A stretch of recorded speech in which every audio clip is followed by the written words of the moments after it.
Espero que cuando termine este mensaje, que quiero hacerlo en lo más breve posible, pues podamos entender que Dios puede invertir nuestro entorno porque Él actúa soberanamente. Repito, Dios puede invertir nuestro entorno porque Él actúa soberanamente. Sabemos que Él fue uno de los peores reyes del reino del norte. Sabemos que su esposa era Jezabel y que ella era ambiciosa, fiel adoradora de Baal y que influenciaba a su esposo todo el tiempo para mal. Ella intentó matar al profeta Elías luego de que él les demostrara que sus sacerdotes rendían culto a un Dios muerto y que el verdadero Dios era el Dios de Israel, Jehová de los ejércitos.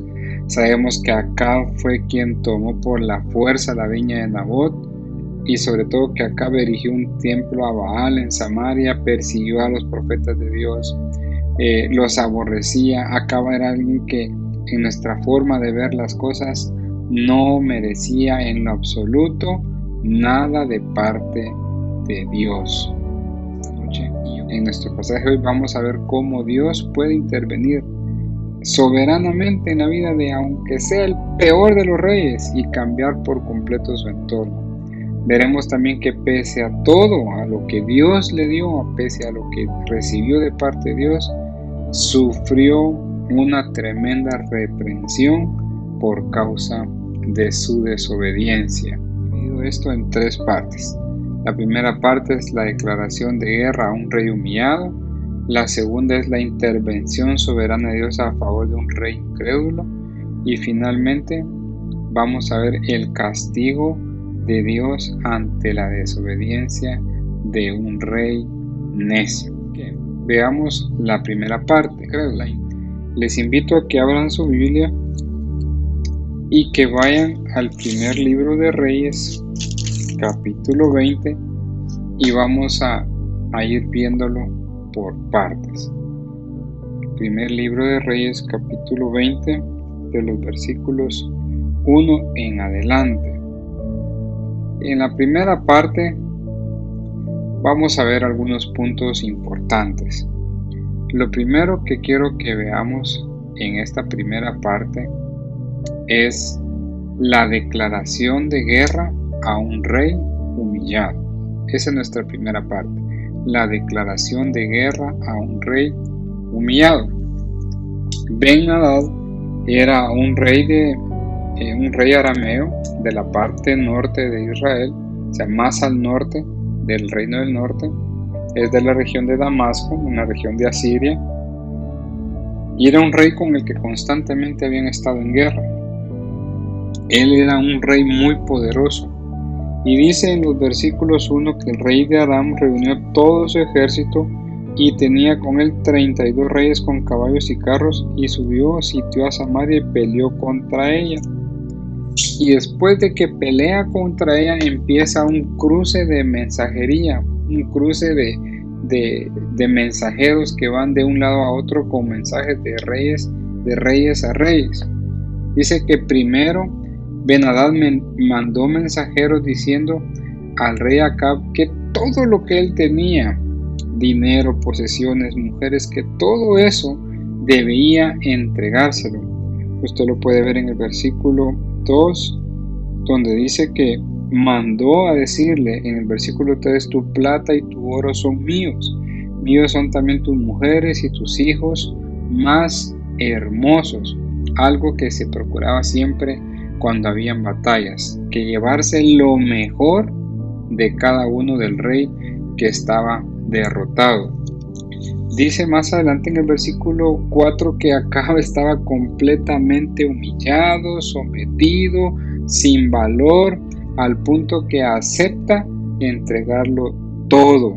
Él dice: oh rey, incluso le dice: Señor mío, tuyo soy yo y todo lo que tengo.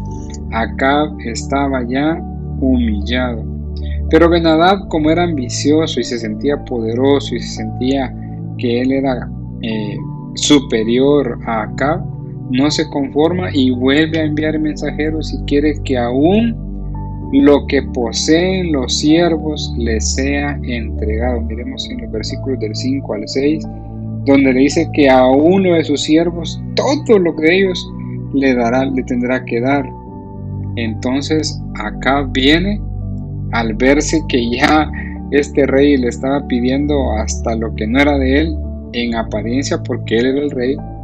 Él convoca a los ancianos y los consulta, pero estos sabiamente le contestan y le dicen en el versículo 8: y todos los ancianos y todo el pueblo le dijeron: no escuches ni consientas. Miremos que Acab era un rey, él era el líder, y a pesar de eso él va y consulta, y los que no eran los líderes toman una mejor decisión y le dicen que no lo haga.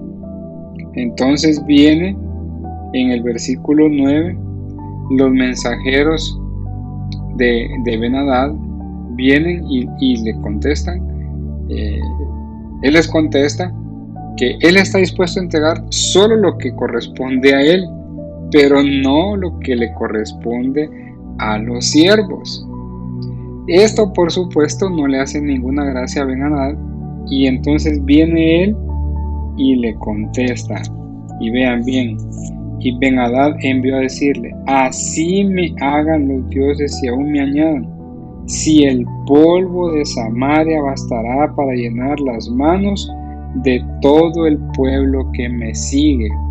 Es decir, él va a la aldea y le dice: mira, Acab, ni siquiera el polvo, todo, es una forma metafórica de decirle: nada va a quedar de tu pueblo. Tú estás negándote a entregármelo y vas a ver cómo yo voy a arrasar por completo a la ciudad, a todos, nada va a quedar. Entonces Acab, entre temores y dudas, le responde diciéndole que no alardee, y con eso ya vemos que él intenta hacerle frente ante la amenaza que le está haciendo. Pero entonces la respuesta de Acab no le cae en gracia a Ben-Hadad y le declara la guerra. Dice que está tomando, mire el versículo 12, dice: y cuando Ben-Hadad oyó esta palabra, estaba bebiendo con los reyes en las tiendas, y dijo a sus siervos: tomad posiciones. Y tomaron posiciones contra la ciudad. Es decir, la batalla era inminente. Ya había prácticamente una declaración de guerra a un rey que estaba ya humillado. Como podemos ver, vemos a dos reyes: un rey arrogante con poderío militar, con capacidad económica, con fortaleza, con valor, mentalmente preparado para humillar a cualquier rey. Y por otro lado vemos a un rey humillado, incrédulo, sometido, uno que aún sin empezar la batalla ya estaba derrotado, uno que no tenía liderazgo, uno que no sabía dirigir a su pueblo, uno que estaba prácticamente derrotado, sometido. Y vemos cómo este rey Acab no merecía absolutamente nada, y él ni siquiera estaba pensando en buscar la ayuda de parte de Dios. Y esto me lleva entonces a la siguiente parte: la intervención soberana de Dios a favor de un rey incrédulo. Fíjese bien, yo quiero que entienda bien esta parte, porque tenemos que tener claro de cómo era Acab y cómo, a pesar de él, Dios interviene de forma soberana. Nuestro título es que Dios puede cambiar nuestro entorno soberanamente. A pesar de nosotros mismos, Dios puede darnos lo que ni siquiera nos merecemos. Y aquí, mire, en el versículo 13 al 22 podemos ver la intervención de Dios, porque dice que Dios envía a Acab un profeta para decirle, veamos aquí en el versículo 13, así dice, he aquí un profeta se acercó a Acab, rey de Israel, y le dijo: así dice el Señor. Y esta palabra es la que me gusta porque vemos que este hombre viene de parte de Dios con un mensaje específico, con un mensaje de poder para decirle: ¿has visto toda esta gran multitud? Le pregunta. He aquí, escuche, he aquí, es palabra de Dios, la entregaré hoy en tu mano y sabrás que yo soy el Señor. Es como que si el profeta lo llevara a la torre del palacio y dijera: miras todo ese ejército que está ahí, miras toda esa multitud que está por atacarte, yo la entregaré hoy en tu mano y sabrás que yo soy el Señor. Escuchó bien esa parte, ¿verdad? Un rey que está humillado, interviene Dios y le dice: yo te voy a entregar. Entonces, en adelante, en los versículos siguientes, Acab recibe instrucciones y le pregunta: ¿y por medio de quién? Y aquí entonces viene el Señor y le dice que a través de 32 príncipes, de 232 príncipes y 7,000 hombres, ellos irán a la batalla. Y mientras Ben-Hadad estaba borracho, pelearon y los derrotaron, al punto que Ben-Hadad sale huyendo con algunos jinetes. Y escuche esto: Acab los derrotó de acuerdo con lo dicho por el profeta. Qué maravilloso es Dios, porque le manda a decir algo, le da una palabra poderosa y se cumple de acuerdo a la soberanía de Dios. A pesar del poderío militar de uno y el escaso poder militar del otro, el que menos tenía sale victorioso, porque Dios cambia el entorno. Después de ser humillado, ahora él es un rey victorioso. Y después de la victoria, después de la primer victoria, nuevamente Dios manda a un profeta a hablar con él. Solo quiero enfatizar lo que dice el versículo 20, dice: y mató cada uno a su hombre, los arameos huyeron e Israel los persiguió, y Ben-Hadad rey de Aram escapó a caballo con algunos jinetes, y el rey de Israel salió y atacó los caballos y los carros, y escuche esto, y derrotó a los arameos, causándoles gran matanza. Después de ser un rey cobarde, ahora era un rey envalentonado, poderoso militarmente, porque Dios estaba detrás de él. Entonces Dios manda nuevamente un profeta y le dice: ve, fortalécete y entiende y mira lo que tienes que hacer, porque a la vuelta del año el rey de Aram subirá contra ti. 3 cosas le dice: ve, fortalécete, entiende y mira lo que tienes que hacer. Es decir, como planifica, prepárate. Y se lo repito: fortalécete, entiende y prepárate, porque a la vuelta del año el rey de Aram subirá contra ti. Vemos entonces acá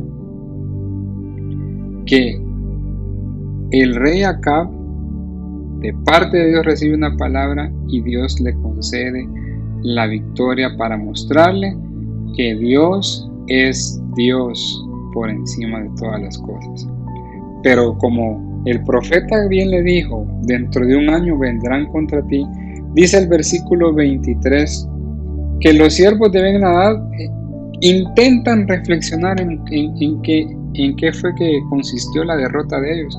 Intentan pensar en qué fue que se equivocaron y lo vuelven a incitar, aduciendo que tiene que volver a pelear y que la razón de su derrota fue porque este Dios es poderoso, única, como es un Dios de los montes, es poderoso en los montes y la batalla fue ahí. Él dice: pero miren, si peleamos en las llanuras, entonces ahí sí los vamos a poder derrotar, porque el poder de Dios, según ellos, solo funciona en las montañas. Ellos creían que el poder de Dios se limitaba únicamente a un espacio específico. Ellos creían que Dios es un Dios limitado.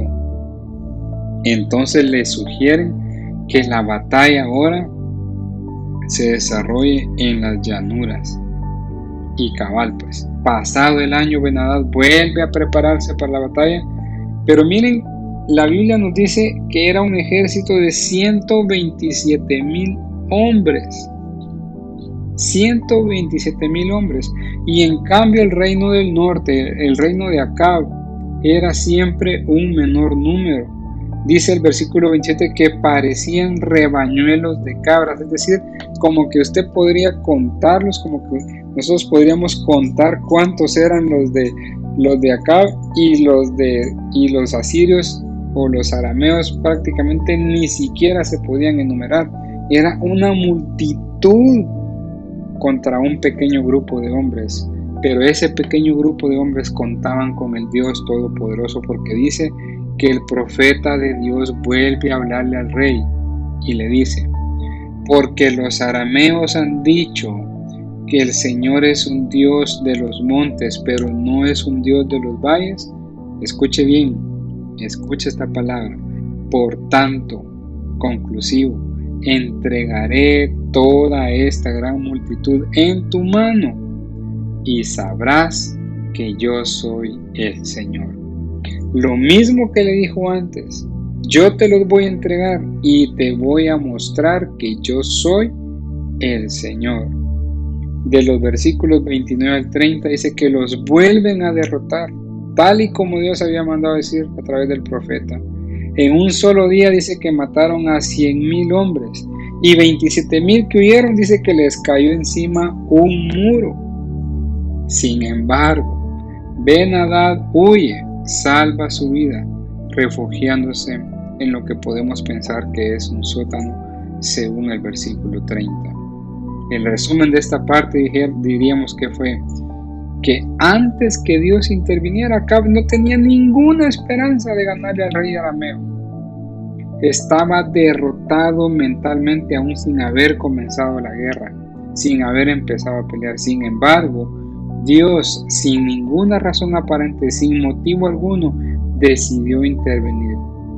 Y quiero que notemos esta parte. Acab no era un hombre creyente porque no consultó a Dios, no buscó a Dios. Al contrario, era lo peor de lo peor, era un sincretista, adorador de ídolos. Aceptó que el pueblo se desviara, incluso él movió que el pueblo se desviara porque les edificó un templo. No buscó al Señor, y aún así Dios le concedió 2 victorias con un pequeño ejército. Derrotaron a un ejército numeroso porque Dios intervino. Y esto me lleva a mi tercer punto: el castigo de Dios ante la desobediencia de un rey incrédulo. Terminó la segunda batalla, estaban eufóricos, pero Ben-Hadad no se quedó ahí nomás, no se quedó tranquilo. Dice que después de la derrota volvió a huir, y nuevamente sus siervos intervinieron y aconsejaron nuevamente a Ben-Hadad para que le dijeron: mira, dicen que los reyes de Israel son misericordiosos, entreguémonos, vistámonos en cilicio como en señal de derrota. Y lo hacen y se presentan delante de él y empiezan a negociar y le empiezan a dar todos los elementos para incrementar el ego del rey. Pues le ofrecen devolverle las ciudades que les habían quitado, les ofrecen que construyan calles en Damasco. Es como que, mira, y le puedes poner nombre a las calles que querrás. Entonces Acab se siente ahora poderoso después de haber ganado, de haber vencido. Olvidando las palabras del profeta, Acab les perdona la vida. Lo vemos del versículo 31 al 34. Y entonces aquí viene y nuevamente Dios interviene, porque no se había acatado las cosas como él había dicho. Dios prepara la reprensión de Acab a través de otro profeta, quien se venda los ojos y a través de una alegoría, de hablarle en sentido figurado, le profiere la sentencia, y el hombre de Dios sentencia a Acab por causa de su desobediencia. Y en el versículo 42 dice que le dice: porque has dejado salir de tu mano al hombre que yo había destinado a la destrucción. He aquí, tu vida responderá por su vida y tu pueblo por su pueblo. Francamente es como se nos olvida lo que Dios hace por nosotros. Cuando Acab escuchó esta palabra, dice que se fue a casa disgustado, molesto, y entró en Samaria. Lejos de disfrutar las 2 victorias que había tenido, lejos de estar eufórico por la victoria, ahora va con una sentencia encima, disgustado y molesto por su necedad. Y yo resumo esta parte que luego de 2 victorias, Dios procuró que Acab viera quién era él, que era el Dios todopoderoso, que comprendiera que el único que puede dar la victoria es él. Aún así se considera que no tiene los suficientes recursos, Acab terminó desobedeciéndole, no cumplió a cabalidad las instrucciones del Señor, quiso ser él quien juzgara la orden del Señor, y por esta razón el Señor lo reprendió hasta condenarlo a la muerte. La celebración de 2 victorias le supo amarga a causa de su desobediencia. Esta es una narrativa, pero yo tengo algunas conclusiones. El Señor Jesús dijo: apartados de mí nada pueden hacer. Y esa era la realidad de Acab, pues él estaba apartado de Dios, alejado, vivía adorando a dioses extraños, induciendo al pueblo hacia la idolatría, el sincretismo por un lado, por otro, estaban buscando hacer sus propios cultos. No podía hacer frente a ninguno de sus enemigos porque estaba derrotado, pues sabía que Dios no estaba con él. Lo único que podía hacer era acceder a las demandas de su enemigo. Ese es precisamente nuestro caso cuando no estamos dependiendo de Dios. No tenemos ni cómo acercarnos ni cómo buscarlo, porque sentimos que no tenemos una relación con Él y prácticamente vivimos en derrota. Segunda conclusión: Dios puede intervenir en nuestras vidas a pesar de nosotros mismos. Y Él puede cambiar por completo nuestro entorno, no importa si le busquemos o no, si creamos merecer algo o no. Si Él quiere intervenir, lo hace. Con frecuencia creemos que solo si hacemos esto o aquello merecemos el favor de Dios, que Dios se acercará a nosotros. Pero como vemos acá, gozamos de una gracia divina común que solo Dios puede dar. Dios puede hacer lo que Él quiere en nuestra vida, aun si ni siquiera nosotros no lo merezcamos, porque en realidad no nos merecemos nada. Lo que recibimos es un don de Dios, y Dios puede intervenir porque Él es un Dios soberano que puede transformar nuestra vida por completo, aun si siquiera uno se la pueda estar pidiendo. Y mi tercer conclusión es: Dios puede reprendernos severamente si pese a que Él se muestra, si pese a que Él nos da, si pese a que Él nos enseña el camino, nos da victorias, nos favorece con bendiciones, decidimos apartarnos de Él. Mientras que Él busca cómo revelarse a nosotros, darnos lo que ni siquiera nos merecemos, nosotros con frecuencia, como dice el apóstol Pablo, queremos hacer lo bueno y terminamos haciendo lo malo. Nos apartamos de Él, pero cuando nos apartamos de Él, dicen Romanos también que la paga del pecado es muerte, y eso es lo que sufrió Acab. Así que, mis amados, esta es nuestra reflexión, y se lo repito: Dios puede transformar nuestro entorno soberanamente sin que nosotros lo busquemos. Solo porque lo quiere, Él puede darnos la victoria, pero también puede reprendernos si nosotros decidimos vivir apartados de Él. Así que yo me despido esperando y confiando en Dios, que esto sea para edificación, que esta palabra sea una buena semilla, que caiga en buena tierra, que germine, que crezca sanamente y que dé fruto al 100 por uno. Que Dios les bendiga.